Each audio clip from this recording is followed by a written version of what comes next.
నమస్కారం, మీరు చూస్తున్నది రన్ టీవీ తెలుగు. నేనే మీ శాలిని ప్రియ. దేశం, రాష్ట్రం, ప్రపంచం నలుమూలల నుండి నేటి ముఖ్యమైన వార్తలు మీ ముందుకైతే తెస్తున్నాం. సామాజిక సంక్షేమం నుంచి ఆర్థిక నిర్ణయాల వరకు, అంతర్జాతీయ పరిణామాల నుంచి క్రీడా రంగం వరకు తాజా అప్డేట్స్ అయితే తెలుసుకుందామా? ముందుగా ప్రధాన అంశాలు చూద్దాం. వీధి విక్రయదారులకు సీఎం స్వనిధి సౌకర్యాలు. రాజంపేట మున్సిపల్ కమిషనర్ శ్రీనివాసులు మాట్లాడుతూ వీధి విక్రయదారులు లోక్ కళ్యాణ్ మేళాను సద్వినియోగం చేసుకోవాలని సూచించారు. పీఎం స్వనిధి 2.0లో 15,000 మొదటి విడత, 25,000 రెండో విడత రుణాలు లభిస్తాయని చెప్పారు. యూపీఐ లింక్, రూపే క్రెడిట్ కార్డుల ద్వారా గరిష్టంగా 30,000 పొందవచ్చు అన్నారు. కార్యక్రమంలో కార్మిక శాఖ, బ్యాంకులు, మెప్మా ప్రతినిధులు పాల్గొన్నారు. అమరావతిలో ఉప్పాడ మత్స్యకారుల సమస్యలపై పవన్ కళ్యాణ్ హామీ.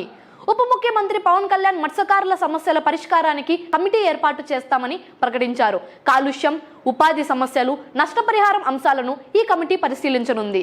మత్స్యకార ప్రతినిధులు, స్థానిక నేతలకు కూడా ఇందులో స్థానం ఇవ్వనున్నారు. మరణించిన కుటుంబాలకు బీమా, పడవలకు నష్టపరిహారం అందిస్తామని హామీ ఇచ్చారు.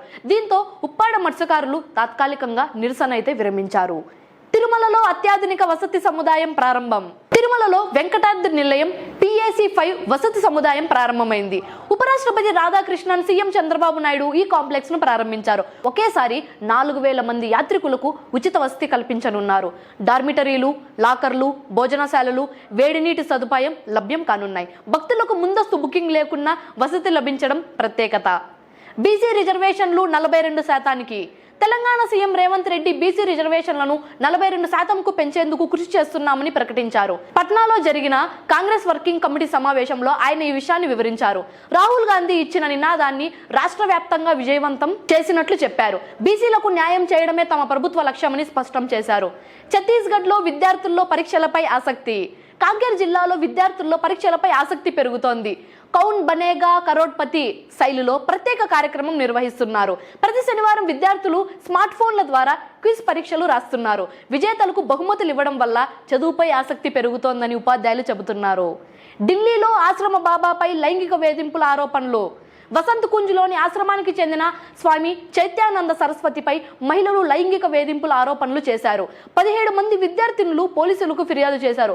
2009, 2016లో కూడా ఇలాంటి కేసులు నమోదైనట్టు తెలిసింది. ప్రస్తుతం నిందితుడు పరారీలో ఉన్నాడు. శృంగేరి మఠం అతడిని పదవి నుండి తొలగించింది. ఢిల్లీ వైద్య కళాశాలల్లో 10,000 సీట్ల పెంపు. కేంద్ర కేబినెట్ 10,000 మెడికల్ సీట్లు పెంచాలని నిర్ణయించింది. 15,034 కోట్లు ఖర్చు చేయనుంది. అదేవిధంగా నౌకా నిర్మాణానికి 69,725 కోట్ల ప్రోత్సాహకాలు ప్రకటించింది. రైల్వే ఉద్యోగులకు 78 రోజుల PLB బోనస్ ఇవ్వనుంది. పరిశోధన అభివృద్ధికి 2,277 కోట్లు కేటాయించింది. చిన్నారుల కోసం ఆన్లైన్ పోర్టల్ సూచన. తప్పిపోయిన పిల్లల కేసుల కోసం ప్రత్యేక ఆన్లైన్ పోర్టల్ ఏర్పాటు చేయాలని సుప్రీంకోర్టు కేంద్రానికి సూచించింది. రాష్ట్రాల పోలీసులతో సమన్వయం లేకపోవడం సమస్యగా మారిందని, ప్రతి రాష్ట్రం నుండి ఒక అధికారి పోర్టల్ ఇన్ఛార్జిగా ఉండాలని కోర్టు ఆదేశించింది. పిల్లల ఆచూకీ, ఫిర్యాదులపై వేగంగా చర్యలు తీసుకోవాలని సూచించింది. న్యూయార్క్లో జైశంకర్ కీలక వ్యాఖ్యలు.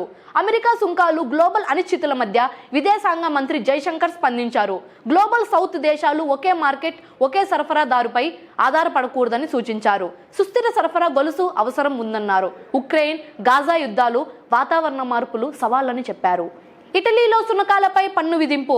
ఉత్తర ఇటలీ బోల్జానో నగరంలో పర్యాటకుల సునకాలపై రోజుకు 150 రూపాయల పన్ను విధించనున్నారు.